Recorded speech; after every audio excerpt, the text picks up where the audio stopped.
আসসালামু আলাইকুম রহমতুল্লাহি ওবরকাতুহু।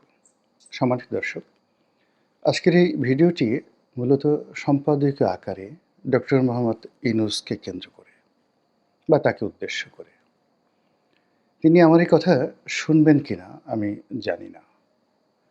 তবে তিনি যখন ক্ষমতা লাভ করেননি কিংবা তিনি যখন শেখ হাসিনা রেজিমের সময়টিতে ভীষণ রকম বিপর্যস্ত ছিলেন, ঠিক সেই সময়টিতে আমার সৌভাগ্য হয়েছিল তার অন্তরঙ্গ হওয়ার, কাছাকাছি যাওয়ার বেশ কয়েকবার। আর দূর থেকে তাকে যেভাবে দেখেছিলাম, সারা বিশ্ব যেভাবে তার কর্মে মুগ্ধ, আমিও তার সেই কর্মে মুগ্ধ থেকে তাকে হাইলাইট করে বেশ কিছু নিবন্ধ আমি লিখেছিলাম সম্পাদকীয়। বাংলাদেশ প্রতিদিনে একাধিকবারে লিখেছি, নয়াদিগন্ত এই পত্রিকাতেও লিখেছি। এবং যে কয়বারই লিখেছি উনি সেই সময়টিতে দেশের বাইরে ছিলেন, আমেরিকাতে ছিলেন এবং উনার ব্যক্তিগত ফোন থেকে তিনি সরাসরি আমাকে টেলিফোন করেছিলেন, ধন্যবাদ জানিয়েছিলেন এবং আমি যা লিখেছি সেটা উনার খুব পছন্দ হয়েছিল এবং উনি যেটি বলার চেষ্টা করেছিলেন যে ডক্টর মোহাম্মদ ইউনূস বা তিনি নিজে যে কর্মগুলো করেন বা চিন্তা করেন সেটা আমি তার কোনো সাক্ষাৎকার না নিয়ে, তার সঙ্গে কোনো আলোচনা না করে যেভাবে ফুটিয়ে তুলেছিলাম, তার বক্তব্য অনুযায়ী সেটাই আসলে সত্যিকার ডক্টর মোহাম্মদ ইউনূস। তো এই তার যে প্রশংসা, তার যে কার্টিসি মানে সৌজন্যতা, তার যে ভদ্রতা, এ কারণে আমি খুব কৃতজ্ঞ। কৃতজ্ঞ আরও একটি কারণে ২০১৩ সালে আওয়ামী লীগের জমানাতে সালমান এফ রহমানের সঙ্গে যখন শত্রুতা আমার প্রবল হয়ে গেল এবং সেই শত্রুতার সঙ্গে যখন আমি পেরে উঠছিলাম না এবং যখন আমাকে জেলে যেতে হয়েছিল, ঠিক সেই সময়টিতে তিনি আমার পরিবারের খোঁজ নিয়েছিলেন। আমার স্ত্রীর সঙ্গে কথা বলেছিলেন এবং আমার স্ত্রীকে দাওয়াত করে তার যে কর্মক্ষেত্র ইউনূস সেন্টার বা গ্রামীণ ব্যাংক ভবন, সেখানে তিনি নিয়ে গিয়েছিলেন সেই ২০১৩ সনে। অনেক কথা হয়েছিল তার সঙ্গে এবং আমার সঙ্গে এবং আমার স্ত্রীর সঙ্গে বিভিন্ন সময়টিতে। তো তিনি এই ক্ষমতায় এসেছেন।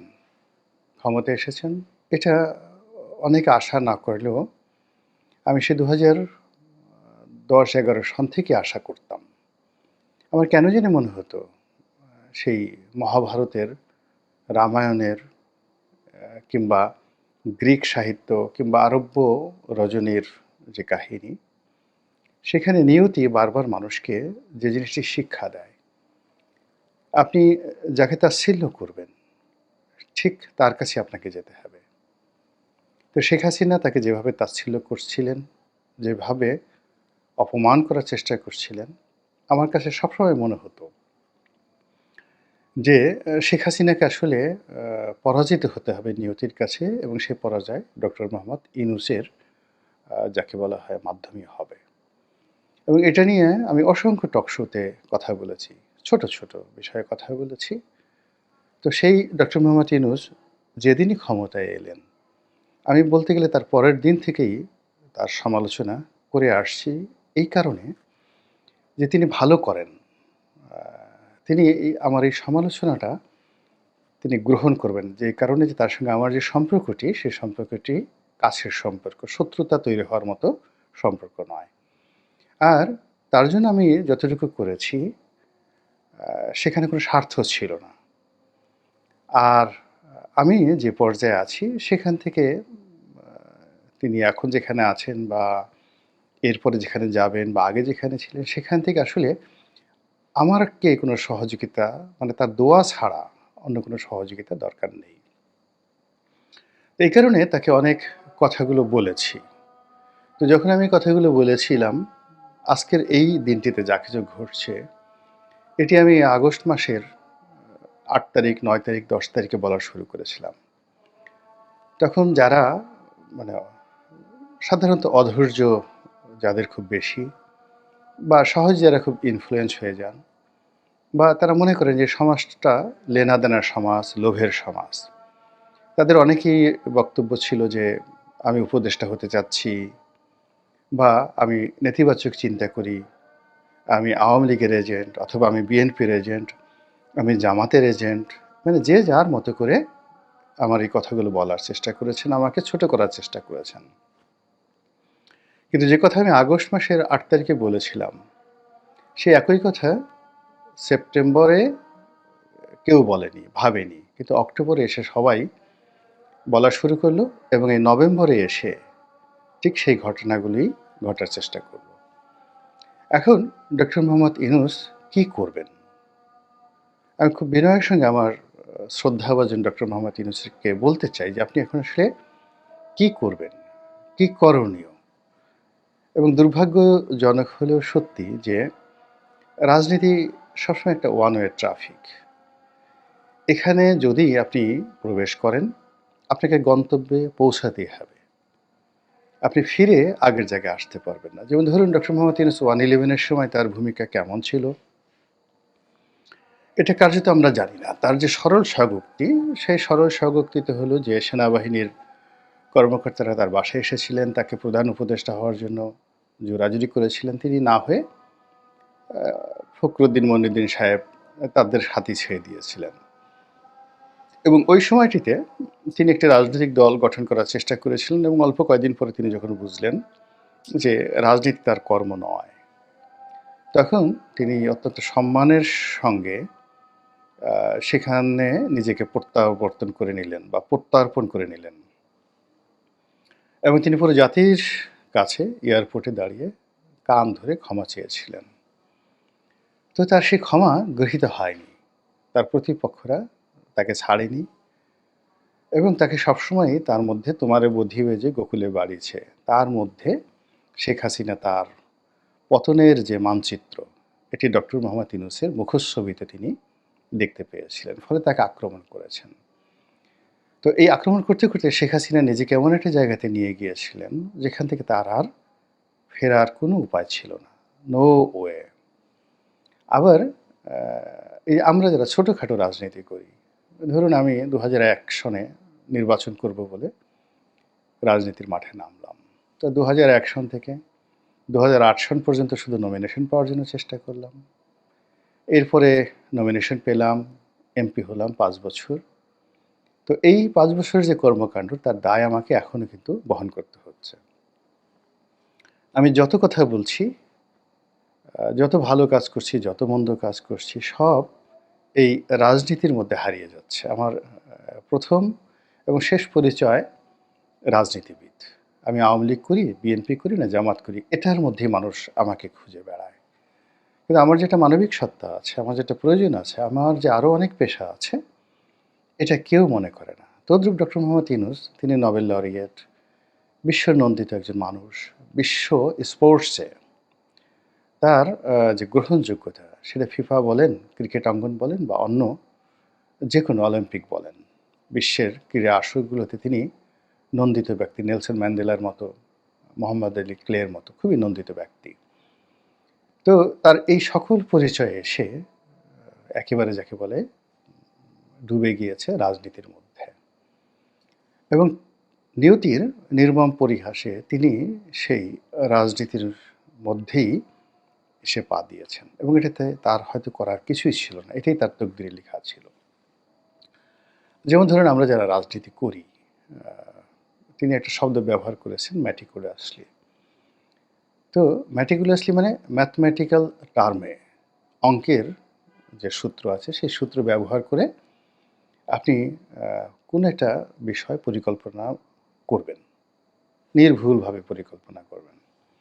তো যারা সফল রাজনীতিবিদ, তারা করে কি, আগামী দিনে ধরুন একজন রাজনীতিবিদ এমপি হলেন, মন্ত্রী হলেন, প্রধানমন্ত্রী হলেন, তো তিনি যদি হন, সেটার জন্য তার একটা ম্যাটিকুলাস প্ল্যান থাকে, এবং যারা সেই প্ল্যানগুলো করতে পারেন তারা সবাই সফল হন।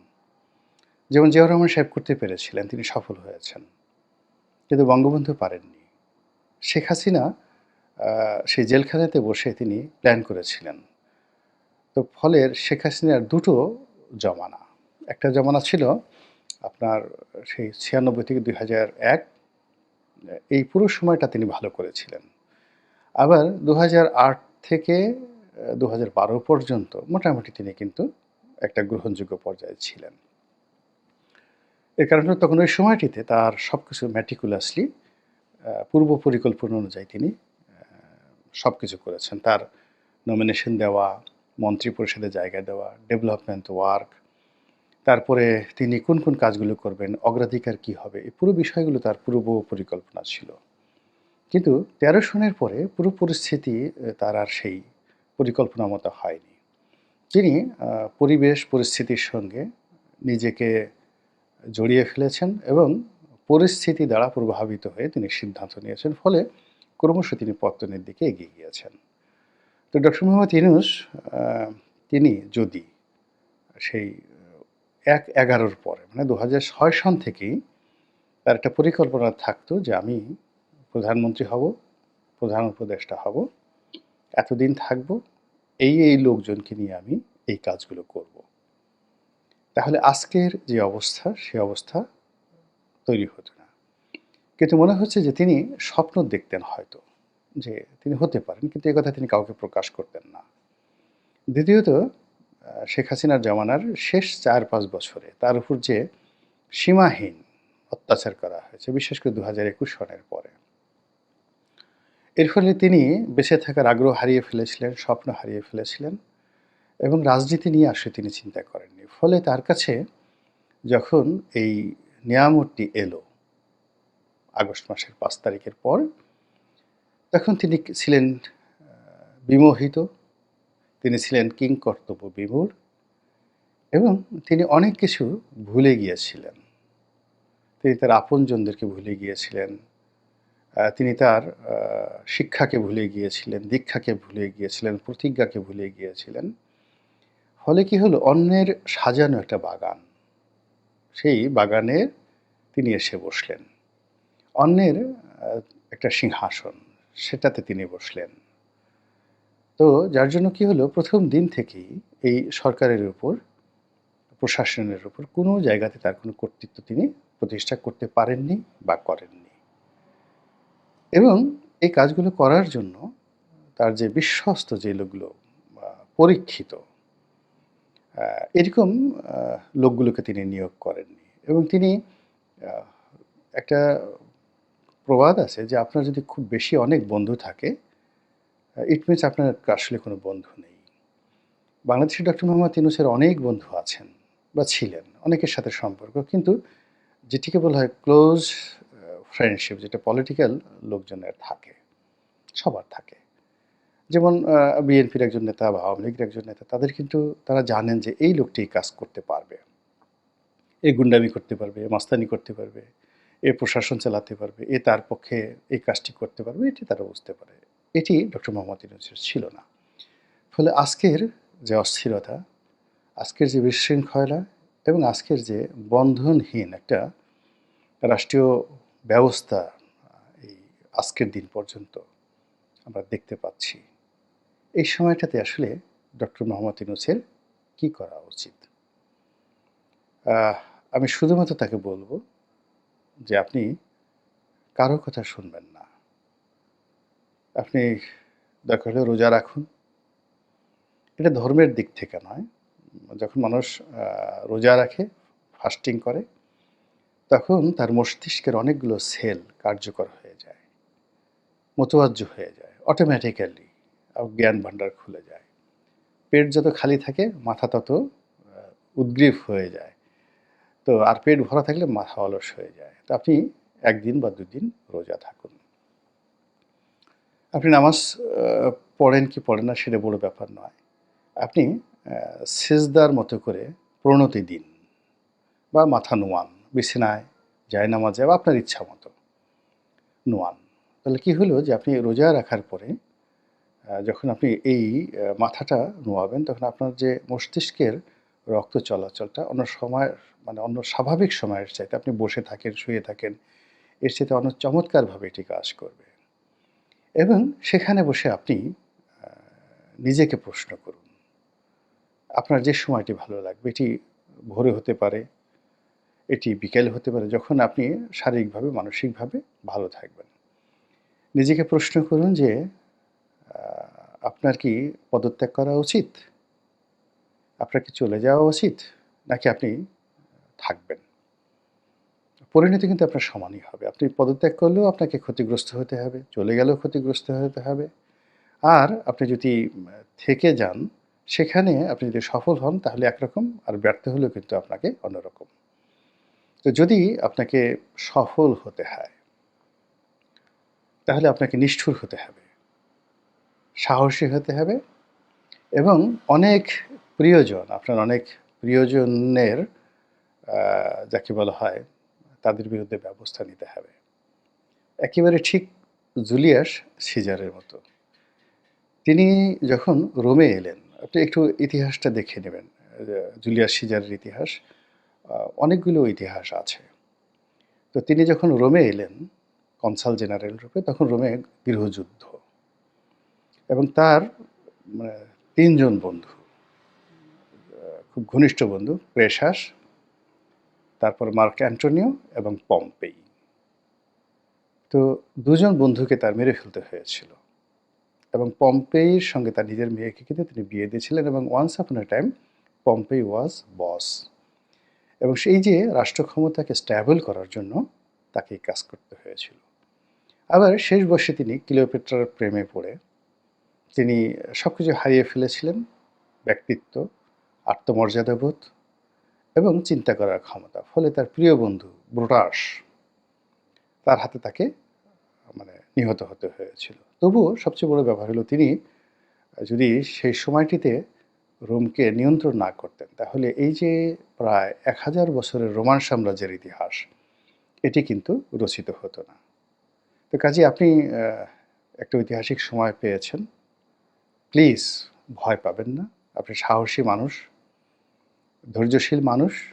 আ মহান আল্লাহ আপনাকে অনেক, অনেক গুণাবলী দিয়েছেন, যেগুলো সচরাচর অন্য কোনো মানুষের মধ্যে থাকে না। আপনার শ্রেষ্ঠত্ব, আপনার বীরত্ব, এই যে সময়, এই সময়টিতে আপনি কাজে লাগান। আমি দোয়া করি আল্লাহ আপনাকে সফল করুন। আসসালামু আলাইকুম ওয়া রাহমাতুল্লাহি ওয়া বারাকাতুহু।